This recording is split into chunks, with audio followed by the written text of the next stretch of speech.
Olá, essa é a segunda parte do vídeo que acabou de uma forma repentina.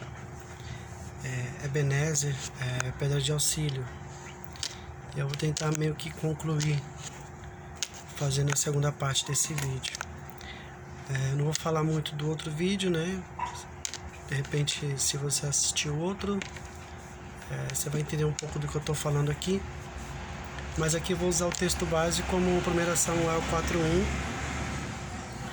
que o povo de Israel sai para a batalha, né? Eles saem para a batalha contra os filisteus e eles foram derrotados.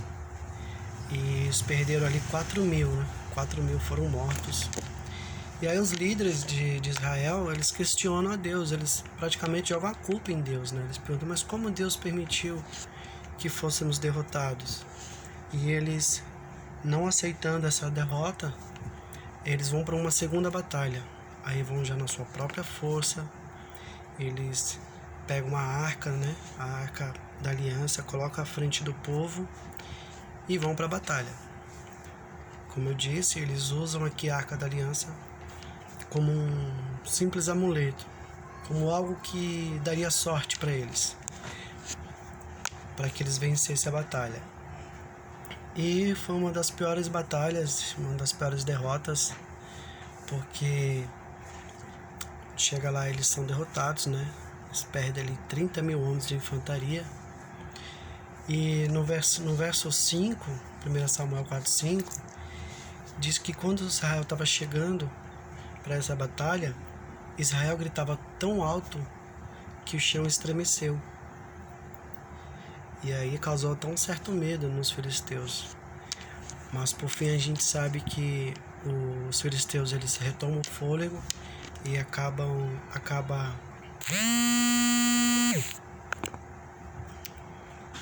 derrotando o povo de Israel. Então isso nos ensina, né? Porque fala que Israel gritou tão alto que o chão estremeceu. Isso aqui nos ensina que não é o barulho da nossa música que temos, não é o barulho das nossas ministrações, das nossas pregações, que vai de fato trazer derrota aos nossos inimigos. Isso na verdade não tem valor algum no mundo espiritual. O que tem valor no mundo espiritual é um coração quebrantado, é um coração obediente. Não é a minha música tocada alto, não é a minha pregação ministrada de uma forma que todos possam ouvir, que isso vai derrotar os nossos inimigos. Os meus inimigos, eles não são derrotados dessa forma, mas eles são derrotados diante de um coração quebrantado, diante de um coração um coração quebrantado e contrito. E também fala que vai fazer o povo de Deus ter êxito nas suas guerras, nas suas batalhas, como disse lá no primeiro vídeo, passando por uma reforma, né? Lá diz que o povo deixou os falsos deuses, deixou as imagens de Astarote, cultuou somente a Deus. Então, existe uma frase que eu vi, e não sei se eu vou saber falar direito, mas diz que o silêncio dos alinhados, ele é mais alto do que o barulho daqueles que estão desalinhados. Ou seja, quando eu estou alinhado com Deus, até o meu silêncio faz barulho diante dos meus inimigos, ao contrário do barulho daqueles que estão desalinhados. A gente vê isso acontecer aqui, que os filisteus no começo tiveram certo medo, mas eles retomam o fôlego e acabam derrotando o povo de Deus. E morre também junto com esses 30.000, né? 30 na Bíblia fala de sacerdócio, fala de ministério. É bom você guardar isso. Morre os 2 filhos de Eli, os filhos do sacerdote Eli, Hofni e Finéias, que é posso dizer assim, que é uma figura do mover apostólico e profético. Lembra lá de Efésios 2:20, que fala que edificado sobre o fundamento dos apóstolos e profetas, ao qual tem como Cristo a pedra angular. Então, quando esse mover apostólico e profético, ele não tem Cristo como a pedra angular, a pedra principal, a pedra fundamental, então esse mover, né, apostólico e profético, ele acaba morrendo. E tudo isso também vamos voltar aqui a falar de Eli, né? Eli, que era o pai de Hofni e Finéias, foi quem gerou Hofni e Finéias. Eli era um tipo do sacerdócio, né? Sem compromisso. É aquele líder que não tem compromisso. Um sacerdócio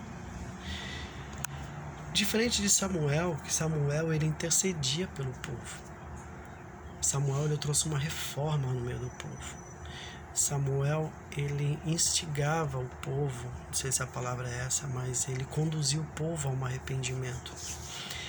A gente vai ver ali, em nenhum momento ele faz isso com o povo, nem sequer com seus próprios filhos.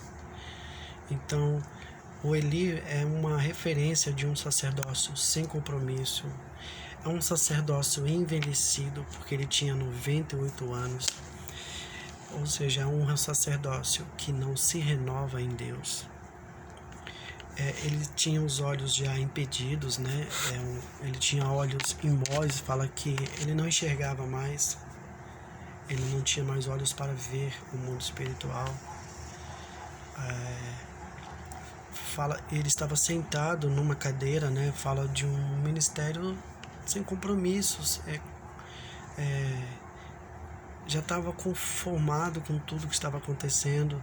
Um sacerdócio que não ora, um sacerdócio que ele não intercede. Ele está sentado, ele já está conformado com tudo que está acontecendo. Um sacerdócio preguiçoso. Ele não age, ele sempre está esperando. Está esperando tudo acontecer. E uma das características desse sacerdócio é que sempre o povo vai estar em derrota, né? Porque é um sacerdócio que não adora, é um sacerdócio que não proclama, é um sacerdócio que não intercede. E é um ministério também que ele não gera um avivamento diferente de Samuel, né? Ele foi um reformador e ele gerou um avivamento no meio do povo de Israel. O povo derramou água perante o Senhor, né? Fala de um quebrantamento. O povo confessou, eles disseram: nós temos pecado contra o Senhor. E no sacerdócio de Eli a gente não vê o povo, não há menção do povo confessando seus pecados a Deus. A gente não vê menção do povo se voltando para Deus. Então é um ministério que não gera avivamento, gera morte.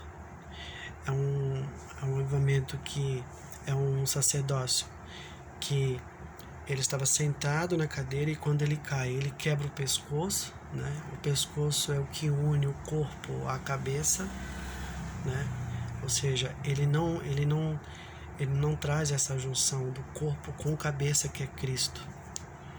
Então é um sacerdócio que gera morte, pois a sua nora deu à luz ao seu neto, né? E deram o nome dele de Icabode, ou seja, a glória se foi.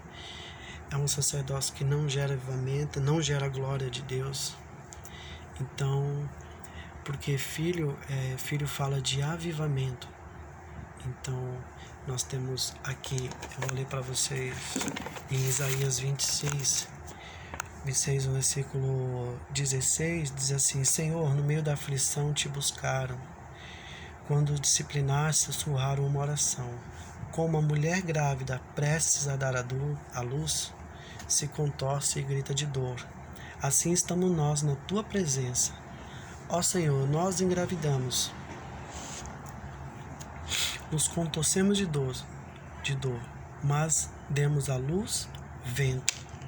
Não trouxemos salvação à terra, nem demos a luz aos habitantes do mundo.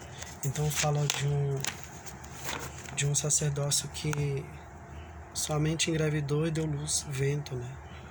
Um sacerdócio que não gerou um avivamento. Filho fala de avivamento.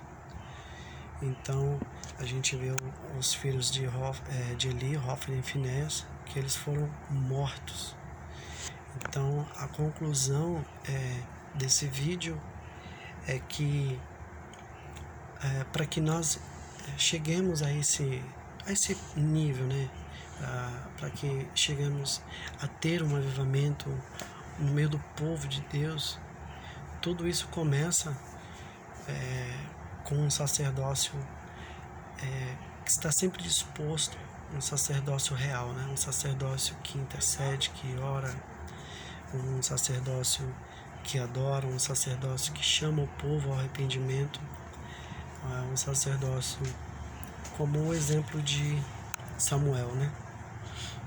Um sacerdócio comprometido, que tem os seus olhos abertos para ver, um sacerdócio que se renova, porque Jesus virá buscar uma igreja sem mancha, sem mácula e sem ruga, né? Ou seja, que não envelhece. Então, para concluir, nós vamos experimentar o que Deus tem para nós como igreja, esse avivamento, se passarmos primeiro por uma reforma. Povo de Deus, líderes em um só propósito: trazer arrependimento no meio do povo de Deus e trazer arrependimento para os povos. Aí o Senhor nos garante a vitória que nós tanto desejamos.